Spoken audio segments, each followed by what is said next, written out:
Nagsimula sa pagdisenyo at pagbuo ng mga kahon, nagbukas ang mas maraming oportunidad para sa negosyo, styro lettering, marquee with lights, at kung ano-ano pang pangdekorasyon.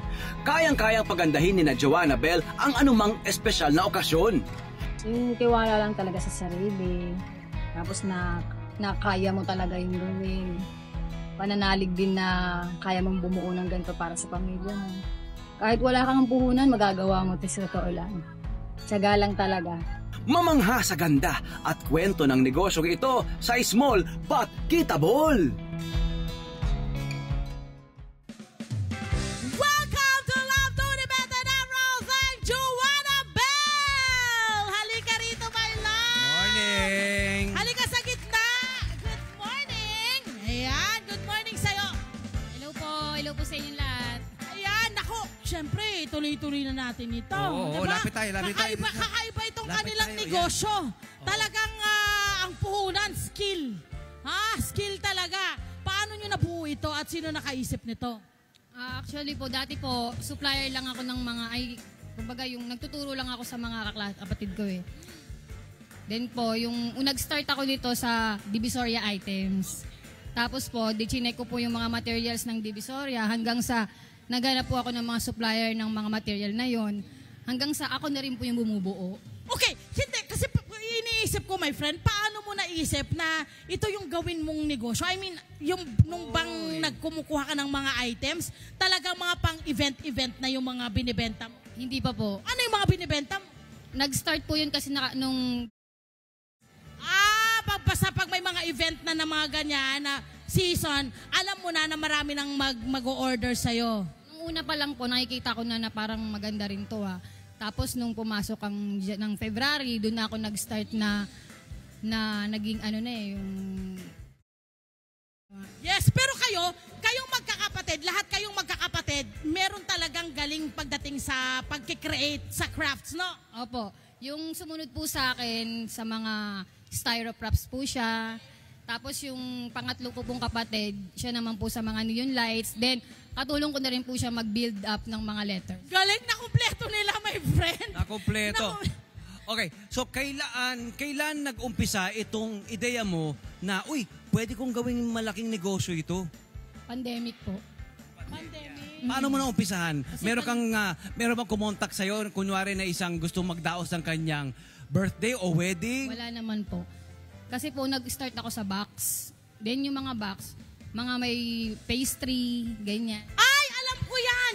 Yung para pibidyohan nila, para maging maganda ang itsura, para mas maging clear.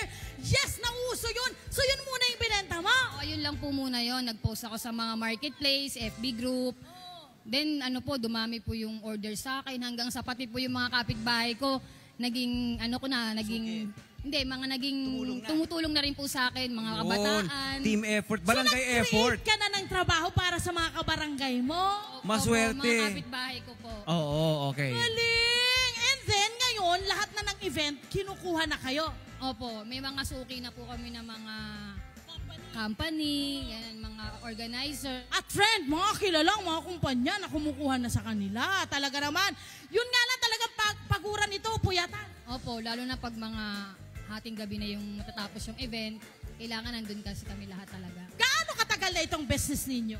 Nag-start lang po 2020. Okay. At ano yung inyong nakita? Ano yung napansin nyo dito sa business na ito?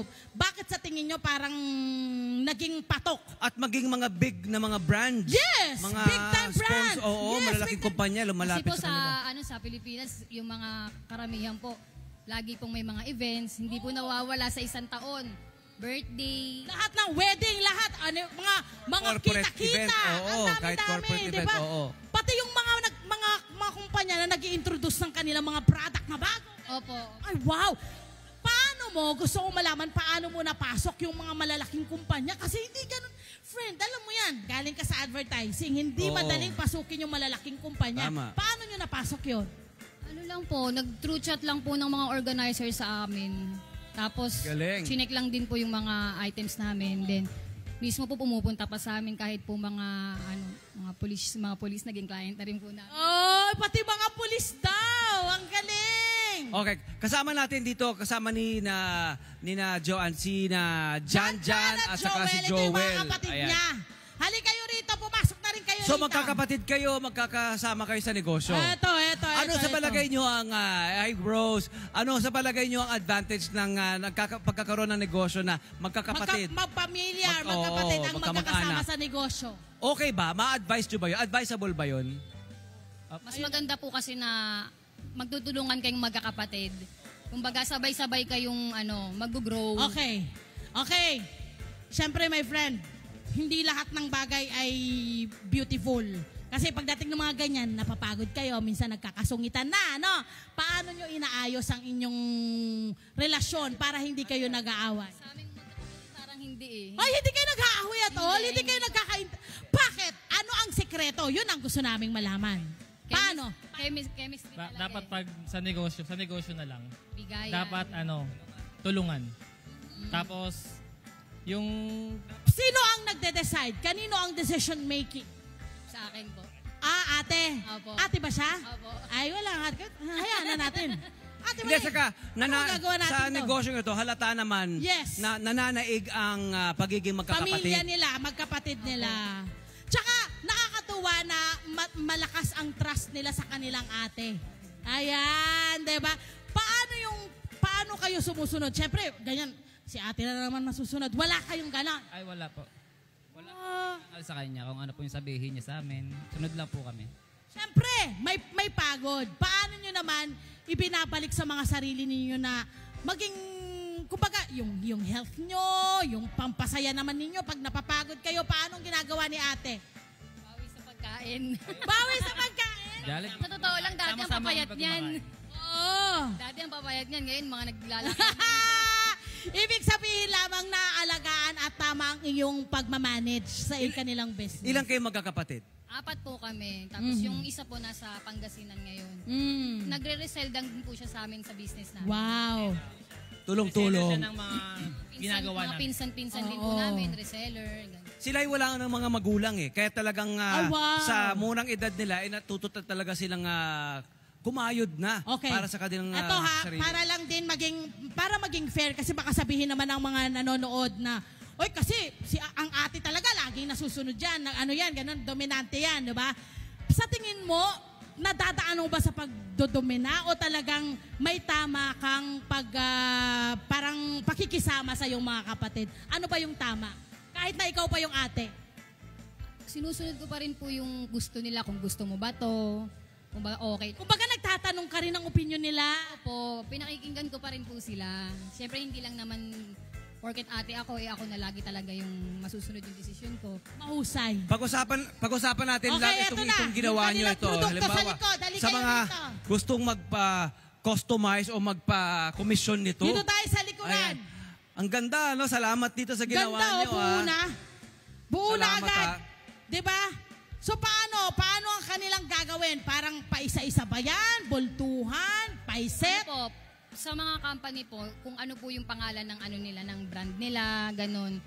Ng kung anong name, yun po yung name lang naman ng kailangan nila. Sizes, kung anong color ng ilaw, ganun lang. So doon mo malalaman ngayon kung paano mo presyohan.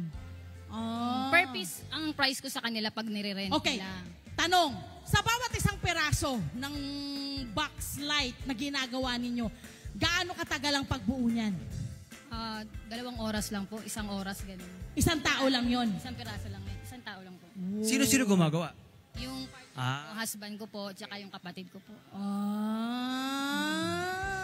Hindi ba kayo napapagod? Kasi may challenges ito eh. Hindi ba kayo napapagod? Hindi po. Hindi naman po. Kasi kung ano, Nag-i-enjoy rin po kasi kami. Sandali Sige, si ate muna. Nag-i-enjoy din po kasi kami sa ginagawa namin. Oo. Iba po kasi pag may puso ka. Oh, ikaw naman, bakit sa tingin nyo hindi kayo napapagod at tuloy-tuloy kayo? nakaupo lang po, tsaka po kamay lang po gumagalaw. Tama, oo nga naman. Sa loob ng bahay. Tapos presko, no? Alam mo, sa totoo lang, nasolve ako dito. Dito ako nasolve eh. Sinabi niya, nakaupo ka lang eh. Kamay na nga lang gumagana sa'yo. Pwede ba mamasukan sa inyo? Mapapagod ka pa ba? Baka pwede ba masukan na? Masukan na tayo. Diba, mapapagod ka Sarap. ba? Diba? Paano yung hatian ninyo ng trabaho? Gusto kong malaman yun eh. Anong hatian ninyo sa trabaho? Sino ang gumagawa nito? Sino ang gumagawa nito? Ganyan. styro kasi sa, ano ko sa akin, hawak ko styro. Ikaw lahat yun. So lahat sila artistic to start with, no? Po. Sa drawing po magaling siya. Ito anong tawag nyo rito?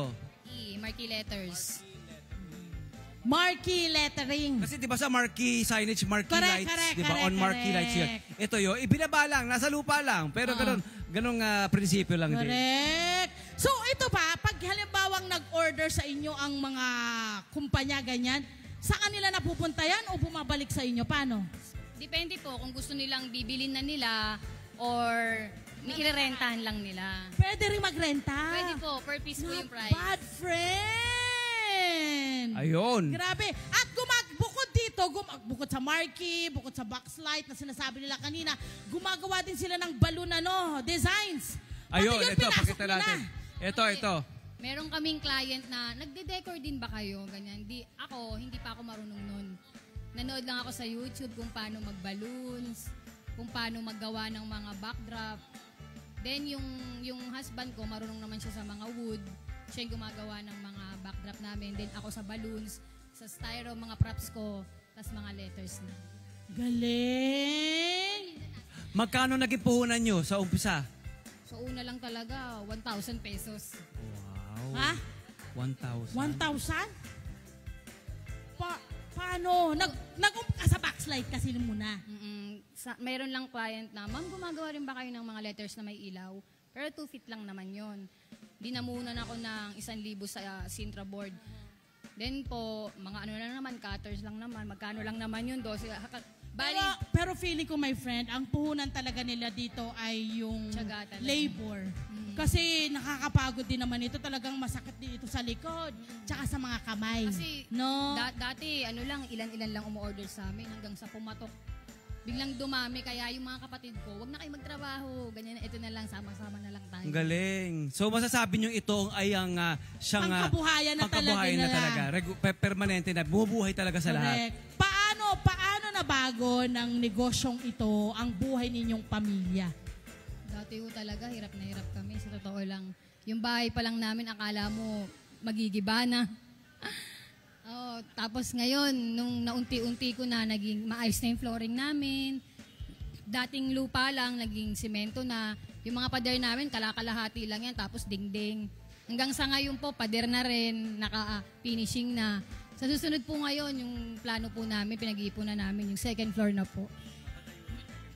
Magkakasama Mabuhay kayo, lahat. ang galing! Magkakasama sila lahat. Ang galing. Basta panatilihin niya yan, ha? Walang, ano lang naman yan, friend eh. Walang magkukwenta ng pagod, walang sumpatan, no? Basta kung Walang kailangan nyo pa ng staff, ha? Tawagan nyo lang kami, ha? Basta kung gusto nyo pa ng kapatid, okay naman kami. Oo. Pagkain lang, okay lang kami. Ang galing nito. Okay. Nakita naman natin, di ba? Lumaki ng lumaki ang kanilang business. Ano pa yung nakikita nyong magiging kinabukasan ng business nyo na to? Lalo pang lalaki to, hindi lang ito, parang start pa lang to eh. May plano Opo, talaga. may plano po talaga kami na Palakihin. mapalaki. Kasi gusto na rin namin bumuo ng mga organizing. Mag-organize kami ng mga event. Event mismo. Gusto na kayo rin po talaga mismo. namin yun. Mahus. Ginagapang ko na yan kung paano yung way ng mga organizer. Hello po mga Kanet 25! Si Kuya Tony Pet po ito mula sa Love, Tony Pet and Everything. For more Love, Tony Pet and Everything updates, just click on our subscribe button and follow us on our Net25 social media pages at Net25 TV and at Net25 Entertainment Facebook. Magkita-kita po tayo!